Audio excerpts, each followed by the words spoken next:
Hello beautiful soul! Welcome back to my channel. This is my channel from Japan, Kabayan Cancer. This reading is for you. Tingnan natin ang iyong April 26 to May 2, 2026. Maraming salamat muna sa aming subscriber, new subscriber, cross-watcher, at sa mga bagong pasok dyan.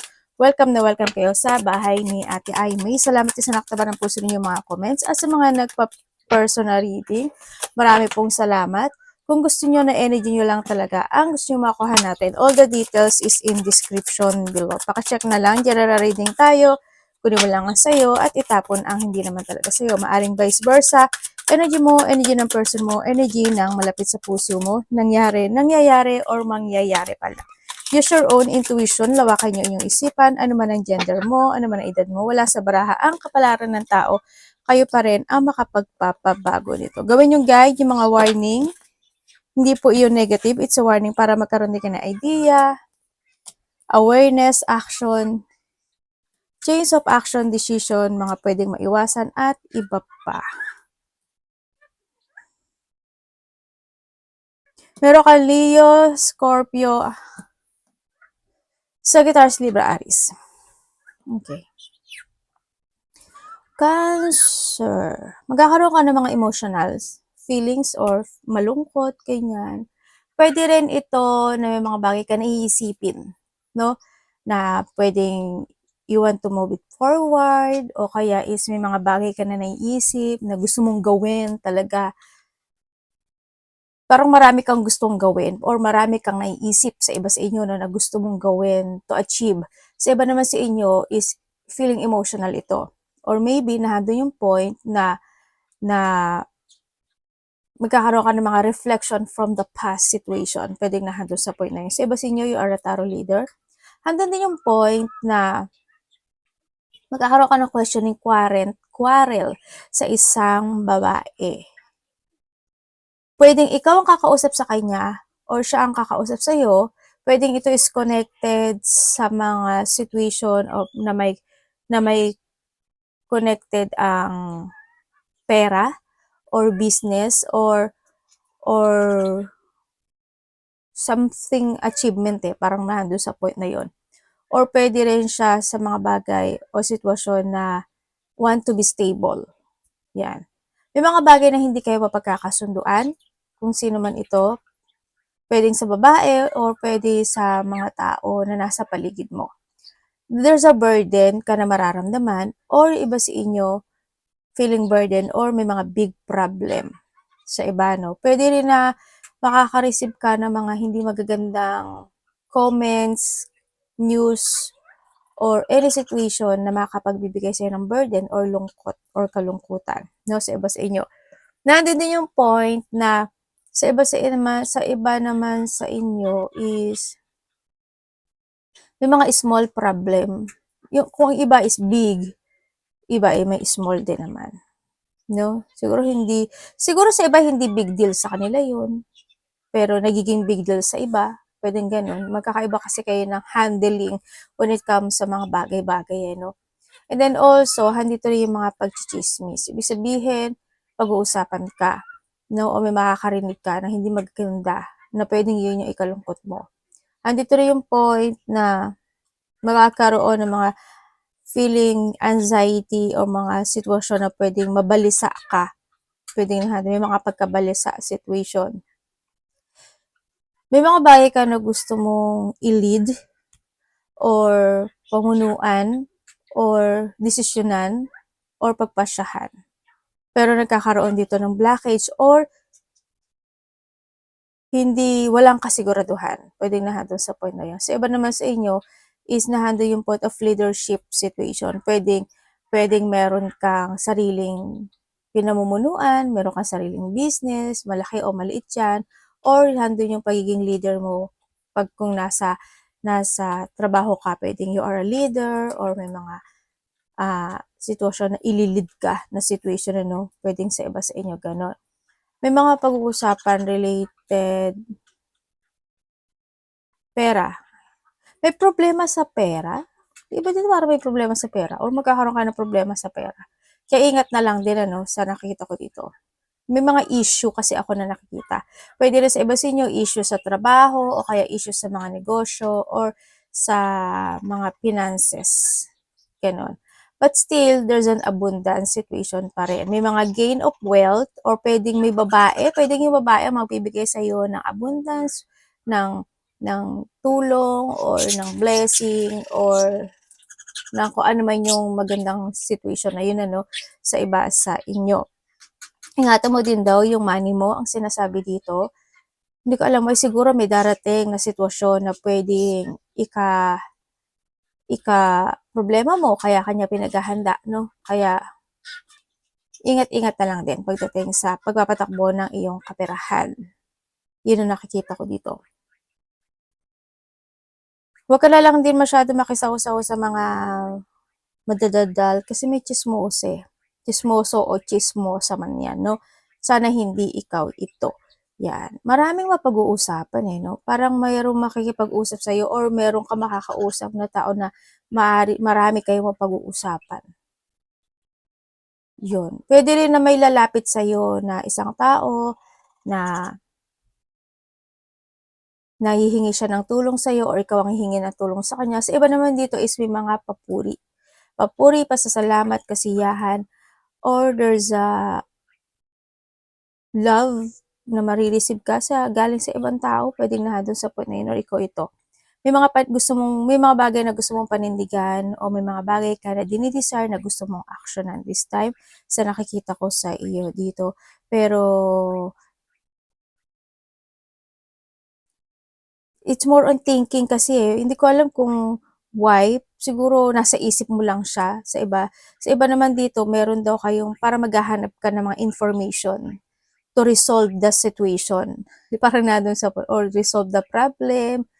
Ganyan. O kaya is may mga bagay ka na ano na maglalakip-lakip ka ng mga impormasyon kung saang aspeto ng buhay mo yan. Para magsisink in ka ng information kasi sa nakikita ko sa dito, may mga bagay ka na gusto mong i-transform this time.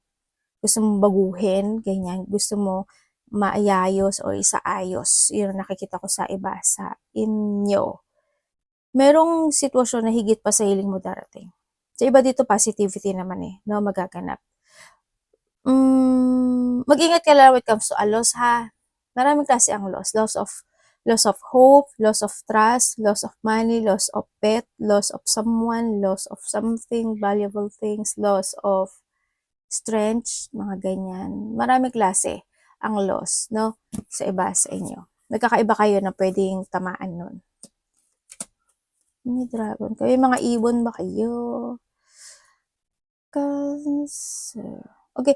Pagdating to sa card mo, sa nakikita ko sa'yo dito, Cancer, you need to open your mind. Maging open-minded ka raw. Dito sa card mo, nakita ko, maging open-minded ka dito. Kung titignan ko siya, kailangan mo rin na magbalik tanaw sa nakaraan or kailangan mo i-fix something na makabagay dapat i-fix. Tapos, i-open mo daw yung mga mata mo.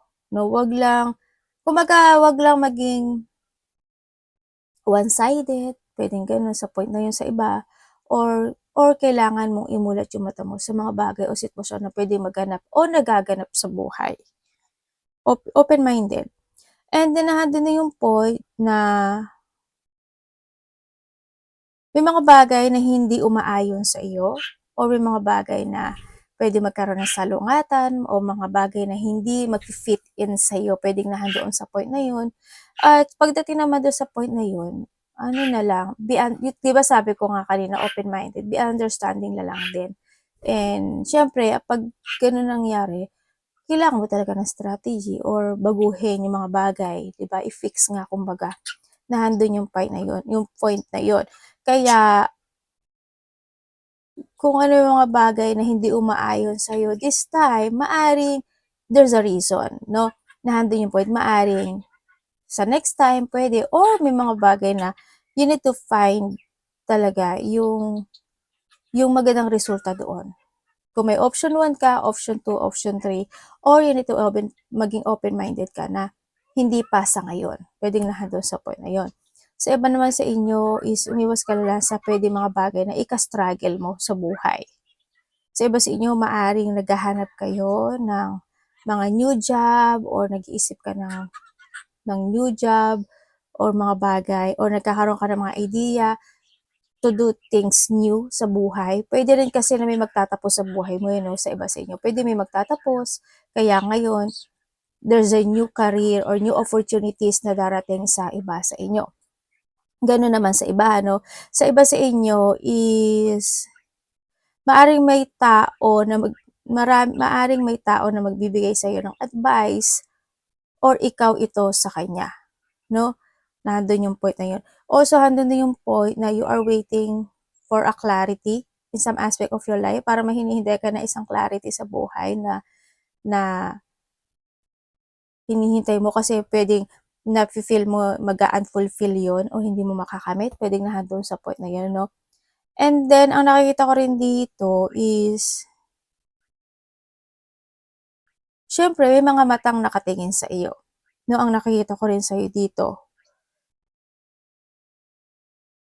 Yung iba sa inyo, ang nakikita ko dito, kung kasi may racing situation ano, pwedeng may mare-receive kayo sa pinagtatrabahuhan mo. Hindi ko alam kung malaki o maliit siya or hindi man at medyo matagal na kayo diyan, this is the time daw na mag-demand kayo na baka naman, mga gano'n. Kasi this is time na pwede kang mag-demand, no?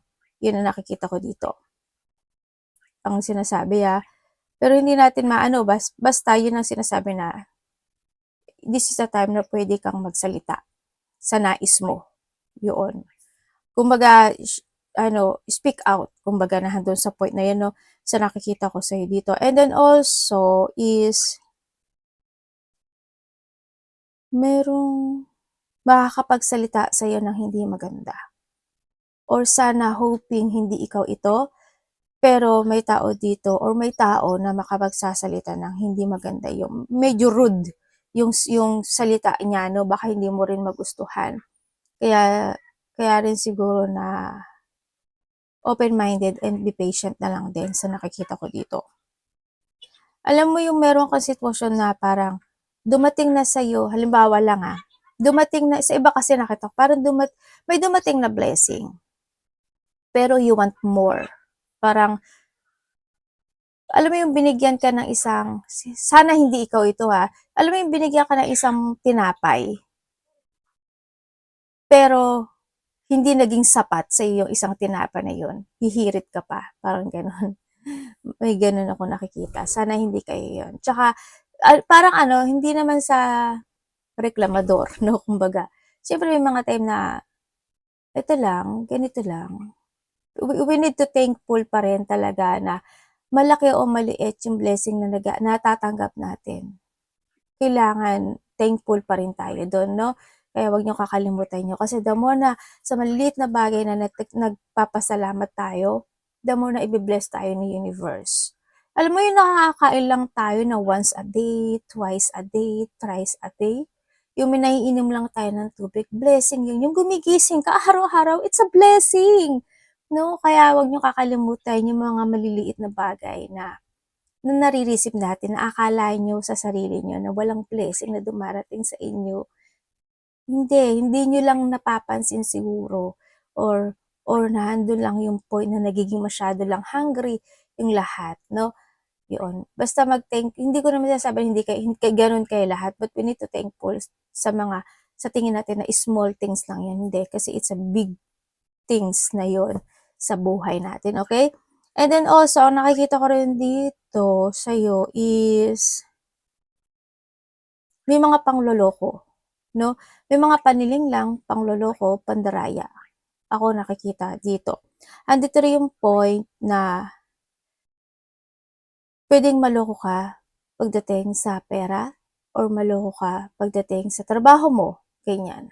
Or magkakaroon ka ng mga connection related to money na hindi magiging good yung conversation or hindi magiging maganda yung outcome. Kaya, you need to open your eyes din or kailangan mo mag-trust sa iyong intuition. Tandaan mo palagi, the choices is always available is in yours, no?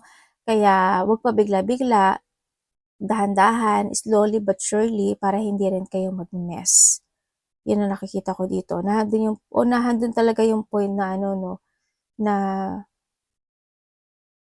hindi nagiging enough yung situation mo, na sa feeling mo hindi enough yung bagay na yun. May ganun kasi, no, parang, yun nga, parang hindi kontento or bakit ganun. Sa iba, halimbawa, binibigay ko naman yung best ko, binibigay ko naman yung all ko, parang ano, parang hindi sapat, parang hindi ako enough, hindi ba sulit, or parang may mga ganun sitwasyon, ano. Huwag ka lang magpa-bothered sa mga ganun, or maybe kung ikaw ito, naku po, wag mong gagawin yun. No, yun ang nakikita ko ito. Ingat ka lang sa mga evil eye, tsaka mga salita, no, na mga palipad hangin, no. May mga tinuro naman din ako sa inyo kung anong gagawin nyo para hindi kayo tamaan nun, di ba? Tingnan natin. Hanapin mo daw yung trabaho na nararapat sa iyo if you are not happy sa meron ka sa ngayon. Yung aayon sa iyo. Cancer. Pwede sa iba sa inyo maghahanap kayo ng trabaho, ganyan. O kaya maglilipat kayo ng trabaho.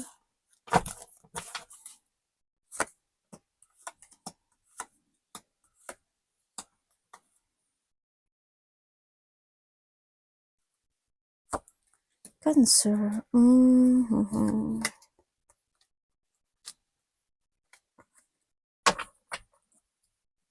Eto na nga.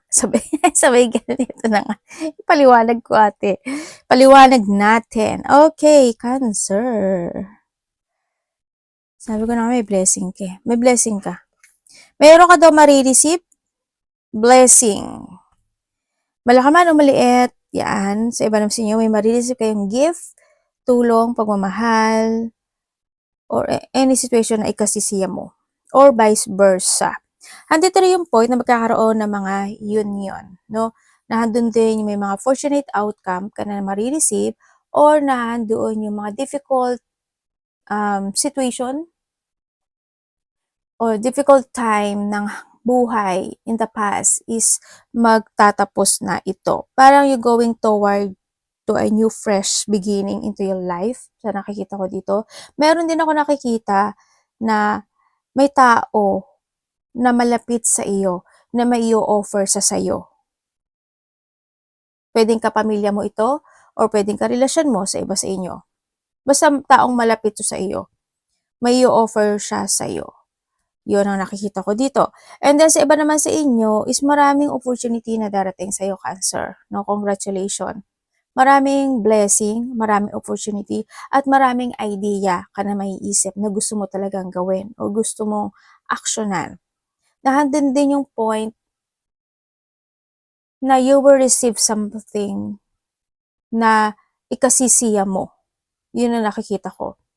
May mga sitwasyon na magte-take a risk ka, ang sinasabi dito, to success. Sa iba dito may mga new project, kung ano mang proyekto. Halimbawa ako, baka isipin nyo kasi, maraming klase kasi ibang na proyekto. Halimbawa, proyekto ko is gawin itong bahay na to. Proyekto ko is mag-travel ako abroad. Proyekto ko is ganito yung gagawin ko. Proyekto ko, try ko tong ayusin. Basta ako ang mga project, situation, trabaho man yan, or any project na magiging very exciting sa'yo, or maaaring magiging magpa-fire ka doon sa energy na yun. Pwedeng nandun sa point na yun, no? And then also, yung iba sa inyo is magiging busy daw. No? May mga busy time situation ako na nakikita sa iyo, magiging busy ata, at nandun din yung point na within the 11 days, 11 weeks, 11 months. Yun ang nakikita ko. Or 10 maybe, parang nandun sa point. There's something happen. Maaaring may marireceive ka. May marireceive kayo na either messages, text, communication, papers and documents, or mga letters, mga ganyan. Yun ang sabi dito. Na ikaka ikaka-stretch mo, para mabalik yung ano mo, yung stretch mo, or hindi ikaka-excite mo. Yun ang sabi dito. And then also, nandito yung point na may mga bagay ka na malilito. Ganun. Halimbawa, alin kaya yung unahin ko? Ito kaya unahin ko? Ito kaya unahin ko? O kaya pwede ko sa relationship malilito ka, mga ganyan. May mga pagkalito situation ako na nakikita sa iyo, Cancer. Ano? Kaya mag-trust ka sa intuition mo. Hindi mo kailangang, kung kaya mo pagsabihin, why not, di ba? Pero kung sa tingin mo is hindi mo kayang pagsabihin, hindi unahin mo. Pag natapos isa, isa naman. Ganun lang. Ako nakikita sa iyo, no? And then, dito rin yung point na may tao na magiging very defensive. Or may pagdidepensa kasi, Hindi ko alam kung ikaw yung magiging very defensive or may tao na didepensa sa'yo or may tao na didepensahan mo. Or poprotektahan mo yung sarili mo or poprotektahan kanya o poprotektahan mo siya. Vice versa. May ganun ako nakikita, sa iba sa inyo. And then also, ang nakikita ko rin sa iyo is may mga time daw na makakaramdam ka ng pagod or may mga pagod ako na nakikita sa iyo. Pwedeng hanggang yung point na napapagod ka na makipagdaldalan, makapag-usap sa mga tao na nasa paligid mo and medyo iiwas ka doon. Pwede na hanggang sa point na yun. O may mga bagay ka na gagawin na mapapagod ka. Ganyan. Yun ang sabi. Sa iba naman sa inyo is may nagmamatsyag. May pagmamatsyag. Either ikaw yung nagmamatsyag or may tao na nagmamatsyag sa'yo. No? Ako nakata. Or pwede rin na sa sarili mo. May meron kang mga minamatsyagan or may mga bagay ka na inaalam or nire-research or pinag-aaralan or kung ano man yan, kung paano mo siya ginagawa. Yun ang nakikita ko sa iba sa inyo. Unexpected situation happen into your life. So, nakikita ko sa iyo dito. May nagkakaroon ng mga pag-iilusyon o yung iba naman sa inyo is maybe you are a night shift o kaya naman is kulang ka sa tulog, late ka na natutulog, or maaga ka natutulog, or pagising-gising ka. Kaya kailangan nyo maging stable ngayon. You need to put effort talaga to be stable into your life. Magkakaroon din ng mga celebration situation sa iba sa inyo, Cancer. Magkakaroon ng mga getting together, close relationship man yan, family unity, with either 4 days, 4 weeks, or 4 months man yan. Reunion, party, surprise, event man yan. So, iba dito, mga wedding situation. Pwede may mga pag-uusapan kayo related to a wedding, may pupuntahan kang wedding, or may mga connection when it comes to a wedding, pwedeng nahando sa point. Iba is coming home. Pwedeng uwi ka ng Pilipinas, ng bansa mo, ng probinsya, ng kalapit baryo, or ikaw ang traveling, pwedeng gano'n. Ikaw o may darating o pauwi, no? Pauwi o parating, parang gano'n sa nakikita ko dito. Yun ang nakita ko. And then also, sa mga traveling or sa mga nagda-drive man dyan o sumasakay man kayo ng mga vehicles na may gulong or mga travel situation, you need to be very careful. Ikaw o malapit sa puso mo, mag-ingat kayo. Hindi ko kayo tinatakot, pero you need to be very careful na lang din, no? Sa nakikita ko sa iyo dito. Yun lang naman. Mag-ingat na lang kayo. Kasi may nakakita kasi ako na pwedeng mangyari or pwede na makaka-receive ka ng information na ganun. Diba? Wag naman sana. Sa mga sa mga, hindi lang sa mga sa mga vehicle situation pwedeng sa mga machine, ganyan. Kung may mga machine kayo, ingat-ingat na lang din kayo. Yun. Ingat na lang kayo, ha? Para for safety. Ikaw or a part of the family, maybe, nandun sa point na yon. Kasi may pain ako nakikita, medyo madidepress yung iba, or sana hindi sa inyo to, ha? Or andun yung point na heartache. Yan, feeling emotional pain kasi ito yung nakikita ko dito. Pwedeng iba dito pera or kung may negosyo ka o kaya is trabaho, pwedeng na doon sa point. Kung lalo kung night shift kayo, ingat kayo, ha, na kung hindi natin masasabi. Kasi minsan tulog ang utak kahit na tingin mo gising ka sa gabi, hindi rin. No, bukit tiro kasi yung mga pag ganong sitwasyon. Yon ang nakikita ko. May pagbibigay ng tulong or may magbibigay ng tulong or ikaw ang bibigay ng tulong. Arigatou namaste, God bless.